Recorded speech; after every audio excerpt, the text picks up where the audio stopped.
ఏపీలో గ్రామ వార్డు సచివాలయ ఉద్యోగులకు ప్రభుత్వం షాక్ ఇవ్వబోతుంది. వైఎస్ఆర్సీపీ హయాంలో ఏర్పాటు చేసిన ఈ వ్యవస్థ విషయంలో ఓ కీలక మార్పుకు రంగం సిద్ధం చేస్తుంది. అప్పట్లో గ్రామ వార్డు సచివాలయ వ్యవస్థతో పాటు వాలంటీర్ల వ్యవస్థను కూడా ఏర్పాటు చేశారు. గతేడాది కూటమి సర్కార్ అధికారంలోకి రాగానే వాలంటీర్ల వ్యవస్థను అధికారికంగానే ఎత్తివేశారు. ఇప్పుడు సచివాలయ ఉద్యోగుల విషయంలో మరో నిర్ణయం దిశగా పావులు కదుపుతున్నారు. గతంలో వాలంటీర్ల సంక్షేమ పథకాలను లబ్ధిదారులకు ఇంటింటికి వెళ్లి అందించేవారు.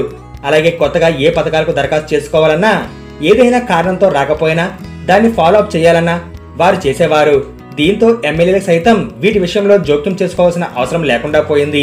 కానీ కూటమి సర్కార్ రాగానే వైఎస్ఆర్సీపీకి అనుకూలంగా వాలంటీర్ల వ్యవస్థను అనధికారికంగానే రద్దు చేశారు.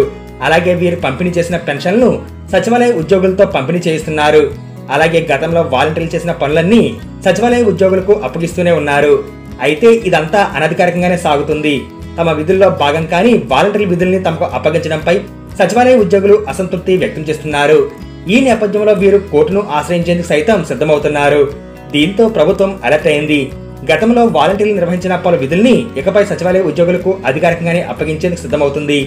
ఈ మేరకు రాష్ట్ర సచివాలయంలో ఫైలు కదులుతున్నట్లు తెలుస్తుంది. ప్రభుత్వం అధికారికంగా వాలంటీర్ల విధుల్ని సచివాలయ ఉద్యోగులే నిర్వహించాలని ఇప్పుడు జీవో జారీ చేస్తే వారు కోర్టును ఆశ్రయించే అవకాశం ఉండదు.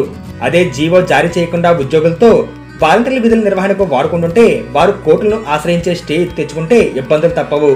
అందుకే ప్రభుత్వం వ్యూహాత్మకంగా పావులు కలుపుతున్నట్లు తెలుస్తుంది. అదే జరిగితే ఇప్పటికే నిరసనలు దిగుతున్న సచివాలయ ఉద్యోగులు బొగ్గుమనే అవకాశం ఉంది.